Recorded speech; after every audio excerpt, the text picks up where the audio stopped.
जय हिंद दोस्तों, स्वागत है एक बार फिर से आप सभी का आपका अपना YouTube चैनल GS इन हिंदी पर। जैसा कि आप सभी को पता है, यहाँ पर हम लोग एडुटेरिया 7500 प्लस बहुविकल्पीय प्रश्नों को सॉल्व कर रहे हैं, जो कि ऑल स्टेट PCS के साथ साथ Bihar SSC CGL4, BPSC AEDO, sub inspector के आने वाले वैकेंसी, इसके साथ साथ railways, teacher examination, SSC CGL इत्यादि के लिए इम्पोर्टेंट है। मेरे बहुत से दोस्त वीडियो तो देखते हैं लेकिन लाइक नहीं करते हैं, तो आपसे गुजारिश है कि कृपया वीडियो को लाइक करें और चैनल को सब्सक्राइब नहीं किए तो सब्सक्राइब भी करें। तो शुरुआत करते हैं आज के पहले प्रश्न से। प्रश्न है, लॉर्ड मैकाले की अध्यक्षता में प्रथम विधि आयोग की स्थापना किसके अंतर्गत की गई? इसका उत्तर है ऑप्शन बी, 1833 के चार्टर अधिनियम के तहत। प्रश्न है, रामनाथ कोविंद समिति किससे संबंधित है? इसका उत्तर है ऑप्शन बी, चुनाव सुधार से। प्रश्न है, मैं यह विचार सहन नहीं कर सकता कि जिस व्यक्ति के पास संपत्ति है वह वोट दे सकता है, लेकिन वह आदमी जिसके पास चरित्र है पर संपत्ति या शिक्षा नहीं, वह वोट नहीं दे सकता। ये कथन किसका है? 4 का उत्तर है ऑप्शन बी, महात्मा गांधी का। फिर भी लोग महात्मा गांधी को गाली देते हैं। वोट का अधिकार के बारे में इन्होंने कितनी अच्छी बात बोली थी। आगे बढ़ते हैं। न्यायमूर्ति UC बनर्जी आयोग का गठन निम्नलिखित में किसकी जाँच के लिए किया गया था? इसका उत्तर है वर्ष 2002 की गोधरा घटना की जाँच के लिए। प्रश्न है, भारतीय संविधान के अनुसार निम्नलिखित में से कौन सा देश के शासन के लिए आधारभूत है? 6 का उत्तर है डी, राज्य के नीति निर्देशक तत्व। प्रश्न है, निम्नलिखित में से कौन से 2 सही सुमेलित हैं? एक और ज्वालामुखी पर्वत है और दूसरी ओर उसकी अवस्थिति के बारे में बताया गया है। कूट के माध्यम से बताना है, तो इसका उत्तर है ऑप्शन सी, 1 तथा 3 सत्य है। कोटोपैक्सी है इक्वाडोर में, ये सही सुमेलित है, और फुजियामा है जापान में, ये भी सही सुमेलित है। किलिमंजारो अंगोला में नहीं है। सही उत्तर क्या होगा? तो किलिमंजारो पर्वत जो होगा वो तंजानिया में है, ना कि अंगोला में। इसकी ऊंचाई अगर पूछ दे तो याद रखिएगा 5895 मीटर है, जो अफ्रीका का सबसे ऊंचा पर्वत बनाता है। अगर प्रश्न में पूछ दे यह किस देश की सीमा बनाता है, तब वहाँ पर उत्तर होगा केनिया। वहीं विसुवियस ज्वालामुखी ये फिलीपींस में नहीं है बल्कि इटली में है। याद रखें, ये सक्रिय ज्वालामुखी पर्वत है। इसकी ऊंचाई कितनी है? तो 1281 मीटर की ऊंचाई है। आगे बढ़ते हैं। प्रश्न है, मानचित्र के कितने घटक होते हैं? उत्तर है 3। अगला प्रश्न है, आर्कटिक महासागर तथा बेरिंग जल संधि से जुड़ा महासागर है। 9 का उत्तर है ऑप्शन ए, प्रशांत महासागर। याद रखना है, ज्योग्राफी से इंपॉर्टेंट क्वेश्चन है। प्रश्न है, चक्रवात एवं प्रति चक्रवात निम्न में से किस प्रकार के पवन का उदाहरण है? इसका उत्तर है ऑप्शन सी, मौसमी पवन का उदाहरण है। प्रश्न है, गुप्तकालीन प्रमुख मंदिर स्तूपों में से या मंदिर स्तूप में कौन सा बेमेल है? तो देखिए, यहाँ पर जो भीतर गांव का मंदिर है ये मूल रूप से विष्णु मंदिर है। इस तरह से ये तीनों कथन सत्य है, कोई भी यहाँ पर गलत नहीं है। ये भीतर गांव का जो मंदिर बनाया गया था ये गुप्त काल में बनाया गया था। हालांकि यहाँ पर किताब में मिस्टेक है, वो ऑप्शन सी को सही माना है, जो कि सी सही नहीं होगा। सभी यहाँ पर सत्य है, मूल रूप से बेमेल कोई नहीं है। अगर आर्ट एंड कल्चर से इसके बारे में पूछ दे प्रश्न, तो याद रखें ये मंदिर जो बनाया गया है वो नागर शैली में है। बढ़ते हैं अगले प्रश्न की ओर। प्रश्न है, निम्न में किस मत के अनुयायियों को पंचार्थिक भी कहा जाता था? इसका उत्तर है ऑप्शन ए, पाशुपत को। प्रश्न है, निम्न में से किस हड़प्पा स्थल से कांसे का दर्पण मिला है? 13 का उत्तर है ऑप्शन ए, हड़प्पा। तो यहाँ पर जो हड़प्पा बोला गया है, ऑलरेडी हड़प्पा यहाँ पर सत्य है। ये तो चूँकि इजी प्रश्न था, लेकिन इसके साथ साथ मैं कुछ महत्वपूर्ण फैक्ट बता देता हूँ कि वर्ष 1921 में हड़प्पा की खुदाई दयाराम साहनी के द्वारा की गई थी, यानी कि इन्हीं के निर्देशन में हुई थी। हड़प्पा शहर किस देश में स्थित है? तो वर्तमान में पाकिस्तान होगा, याद रखना है। नदी भी आपको याद रखना है, ये रावी नदी के किनारे स्थित है। अगर प्रश्न में इसका काल आ जाए तो याद रखिएगा, लगभग 3300 ईसा पूर्व से 1300 ईसा पूर्व के बीच हड़प्पा सभ्यता का काल था। यह एक कांस्य युगीन सभ्यता थी जहां धातु कार्य जैसे मूर्तियां, दर्पण इत्यादि विकसित थी। यहाँ से इक्का गाड़ी, उर्वरता की देवी की मूर्ति, गरुड़ मूर्ति और मछुआरे का चित्र भी मिले हैं। तो ये महत्वपूर्ण फैक्ट था हड़प्पा सभ्यता से। आगे बढ़ते हैं।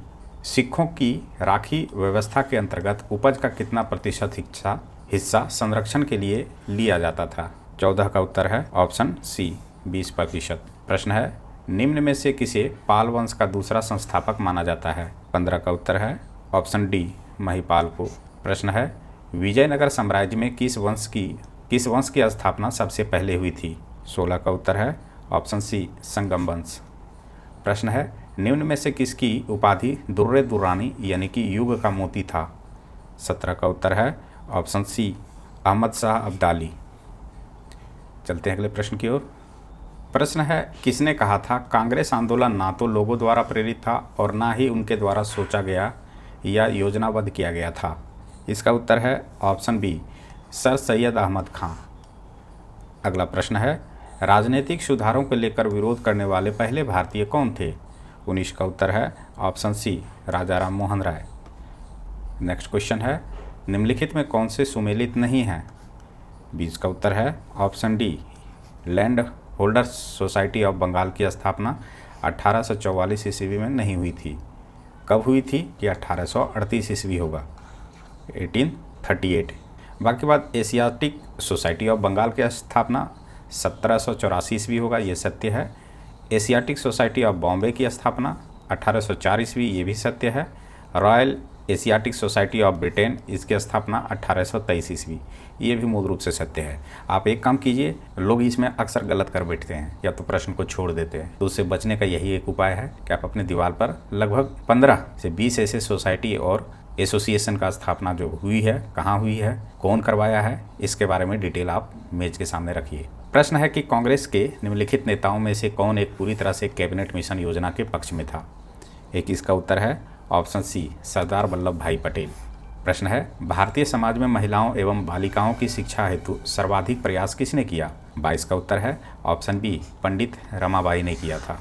हालांकि सावित्रीबाई फुले का भी अतुलनीय योगदान है। अगला प्रश्न है कांग्रेस के नरम दल के नेताओं की आंदोलन की पद्धति थी? 23 का उत्तर है ऑप्शन बी राजा वामबद्ध आंदोलन। प्रश्न है पूरब का साम्राज्य हमारे पैरों पर है, यह कथन आंग्ला मैसूर युद्ध से संबंधित है। कौन से आंग्ला मैसूर युद्ध से? 24 का उत्तर है डी चतुर्थ। प्रश्न है ब्रिटिश काल के संदर्भ में निम्नलिखित कथनों पर विचार कीजिए, उपयुक्त में से कौन से कथन सत्य हैं ये बताना है। 25 का उत्तर है ऑप्शन ए केवल एक कथन सत्य है कि 1935 के गवर्नमेंट ऑफ इंडिया एक्ट में प्रांतीय स्वायत्तता का प्रावधान किया गया, ये मूल रूप से सत्य है। दूसरा है कि 1937 के चुनाव में संयुक्त प्रांत में कांग्रेस के साथ मिलकर सरकार बनाने के मुस्लिम लीग के प्रस्ताव को कांग्रेस ने स्वीकार कर दिया, ये गलत है, स्वीकार नहीं किया था। अगला प्रश्न है किसी शुष्क सेल में विद्युत का उत्पादन कैसे होता है? 26 का उत्तर है ऑप्शन ए रासायनिक ऊर्जा से। प्रश्न है स्थिर या गतिज अवस्था में परिवर्तन या प्रतिरोध करने की एक वस्तु की प्रकृति को क्या कहा जाता है? 27 का उत्तर है ऑप्शन ए जड़त्व। बढ़ते हैं अगले प्रश्न की ओर। प्रश्न है किसी द्रव्य के वाष्पन की दर किस पर निर्भर नहीं होती है? 28 का उत्तर है ऑप्शन सी द्रव्यमान पर। प्रश्न है पादपों द्वारा किस प्रक्रम में ग्लूकोज का निर्माण होता है? 29 का उत्तर है प्रकाश संश्लेषण। अगला प्रश्न है मानवों में वृक्काणुओं का कार्य निम्न में क्या है? 30 का उत्तर है उत्सर्जन। प्रश्न है महिलाओं में मादा हार्मोन एस्ट्रोजन किसके द्वारा स्रावित होता है? 31 का उत्तर है डी अंडाशय। नेक्स्ट क्वेश्चन है यौन प्रजनन में अभिभावक का योगदान कितना होता है? 32 का उत्तर है उनके गुणसूत्रों का आधा। प्रश्न है ल्यूकोडर्मा बीमारी का संबंध किससे है? इसका उत्तर है त्वचा से। याद रखें इसे ही विटिलिगो कहते हैं या फिर सफ़ेद दाग कहते हैं। यह कोई संक्रमण या जानलेवा बीमारी नहीं है, लेकिन यह त्वचा की प्राकृतिक रंग जो होती है यानी कि पिगमेंट को यह प्रभावित करती है।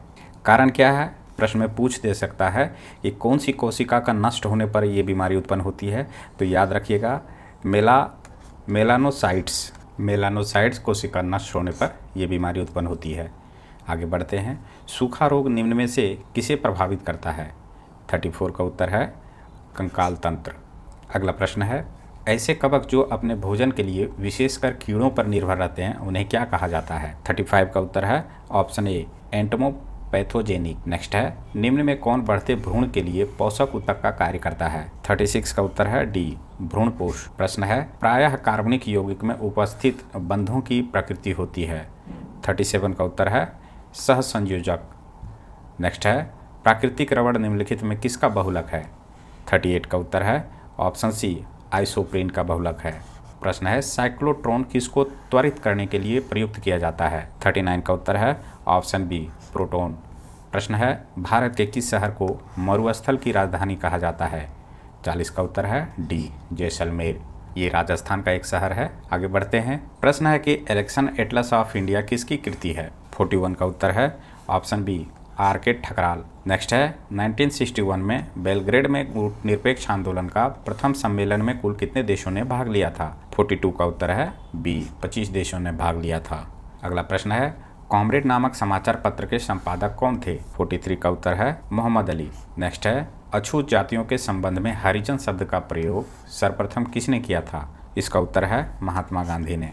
प्रश्न है नेताजी एंड गांधी पुस्तक किसने लिखी है? इसका उत्तर है बी के अहलूवालिया ने लिखा। शेरशाह द्वारा पटना के नवनिर्माण का वर्णन किस रचना में मिलता है? 46 का उत्तर है option D Tarikh-e Daudi. VVI question है, इसे याद रखना है। नेक्स्ट क्वेश्चन है भारत के निम्नलिखित वन्य जीव अभयारण्यों पर विचार कीजिए। बिल्कुल विचार करेंगे। दक्षिण से उत्तर की ओर इनकी स्थिति के अनुसार उपर्युक्त वन्य जीव अभयारण्यों का सही क्रम निम्नलिखित में कौन सा है? 47 का उत्तर है ऑप्शन सी। सर्वप्रथम आपको मिलेगा भद्रा, इसके बाद मिलेगा सिमलीपाल, फिर मिलेगा पंचमढ़ी और अंत में शिकारी देवी। नेक्स्ट क्वेश्चन है मनी लॉन्ड्रिंग बिल का उद्देश्य क्या है? इकोनॉमी से क्वेश्चन है। 48 का उत्तर है ऑप्शन सी अवैध रूप से प्राप्त किए गए धन की आवाजाही पर निगरानी रखना। नेक्स्ट क्वेश्चन है 18वीं सदी में बंगाल में वस्त्र उद्योग के पतन के लिए उत्तरदायी कारण था। क्या कारण था? उत्तर है ब्रिटेन को निर्यात करने वाले माल पर उच्च तटकर। प्रश्न है मूल्य वृद्धि के क्या प्रभाव है? इसका उत्तर है सी निवेश पर विपरीत प्रभाव। मूल्य वृद्धि से निवेश पर नकारात्मक प्रभाव पड़ता है। आगे कुछ महत्वपूर्ण फैक्ट है, इसकी चर्चा करते हैं। बौद्ध धर्म के संस्थापक के बारे में सभी कोई जानते होंगे, गौतम बुद्ध हैं। गौतम बुद्ध का जन्म पूछा जाता है अक्सर एग्जामिनेशन में, तो याद रखना है 563 ईसा पूर्व लुम्बिनी नेपाल में हुआ था। बिहार नहीं मार दीजिएगा उत्तर। फिर है इनकी मृत्यु कब हुई थी? तो 483 ईसा पूर्व में कुशीनारा उत्तर प्रदेश में हुई थी। इनके बचपन का नाम क्या था? तो सिद्धार्थ था। इनका पिता का नाम सुदोधन तथा माता का नाम माया देवी था। बुद्ध को 6 वर्ष की कठिन तपस्या के उपरांत 35 वर्ष की आयु में फल्गु नदी के किनारे ज्ञान प्राप्ति हुई थी। नदी अक्सर एग्जामिनेशन में पूछा जाता है, तो याद रखना है फल्गु नदी के किनारे। नेक्स्ट है कि बुद्ध ने अपना पहला एवं सर्वाधिक उपदेश क्रमशः सारनाथ में एवं श्रावस्ती में दिया था। तो उपदेश का स्थल भी आपको याद रखना है। सारनाथ होगा सर्वाधिक, उसके बाद श्रावस्ती होगा सर्वाधिक उपदेश स्थल। नेक्स्ट है बौद्ध धर्म में आत्मा की परिकल्पना नहीं की गई है, लेकिन पुनर्जन्म की यहाँ पर मान्यता दी गई है। इसे भी याद रखना है। आत्मा तो नहीं है, लेकिन पुनर्जन्म की बात की गई है। नेक्स्ट है बौद्ध संघ में सम्मिलित होने की न्यूनतम आयु तो 15 वर्ष थी। अगला फैक्ट है कि गौतम बुद्ध ने आम्रपाली को सर्वसम्मति से स्त्री रत्न घोषित किया था। सर्वसम्मति यानी लोगों के कहने पर, लोगों से आज्ञा लेकर। प्रश्न है सर एडविन अर्नाल्ड ने गौतम बुद्ध को एशिया का ज्योतिपुंज कहा था। ये भी इम्पोर्टेंट है। एशिया का ज्योतिपुंज गौतम बुद्ध को कहा गया था। वो कहने वाले कौन थे? तो सर एडविन अर्नाल्ड थे। अब यहाँ पर महत्वपूर्ण सभा एवं संगति की चर्चा की गई है, इसे देखते हैं। प्रथम संगति हुई थी 483 ईसा पूर्व में। कहाँ हुई थी? तो राजगृह में हुई थी। अध्यक्ष अक्सर एग्जामिनेशन में आजकल पूछ रहे हैं, तो याद रखना है महाकश्यप होगा। शासनकाल किनका था? तो अजातशत्रु का था। द्वितीय संगति 383 ईसा पूर्व में कहाँ हुई थी? वैशाली में। यहाँ पर अध्यक्ष कौन था? तो सावाकामी। किसके शासनकाल में? तो कालाशोक के शासनकाल में हुआ था। तृतीय बौद्ध संगति कब हुई थी? तो 250 ईसा पूर्व में हुई थी। कहाँ? तो पाटलिपुत्र में। यहाँ पर अध्यक्ष थे मोगलीपुत्र तिष्य, शासक थे सम्राट अशोक। फिर चतुर्थ संगति ईस्वी में हुई थी। ये हुई थी कुंडलवन में। यहाँ पर शासक थे वसुमित्र और यहाँ पर अध्यक्ष थे वसुमित्र और शासनकाल था कनिष्क का। तो इस तरह से हम लोगों ने यहाँ पर महत्वपूर्ण फैक्ट को देखे हैं, साथ ही साथ महत्वपूर्ण 50 MCQ को सॉल्व किए। आशा करता हूँ कि ये वीडियो आपके एग्जामिनेशन के पॉइंट ऑफ व्यू से उपयोगी रहा होगा। अगर इससे कुछ सीखने को मिला तो कृपया लाइक करें। आप लोग लाइक करते नहीं हैं वीडियो को, ये थोड़ी चिंता की बात है। और चैनल को सब्सक्राइब नहीं किए तो सब्सक्राइब भी करें। मिलते हैं नेक्स्ट वीडियो में। धन्यवाद।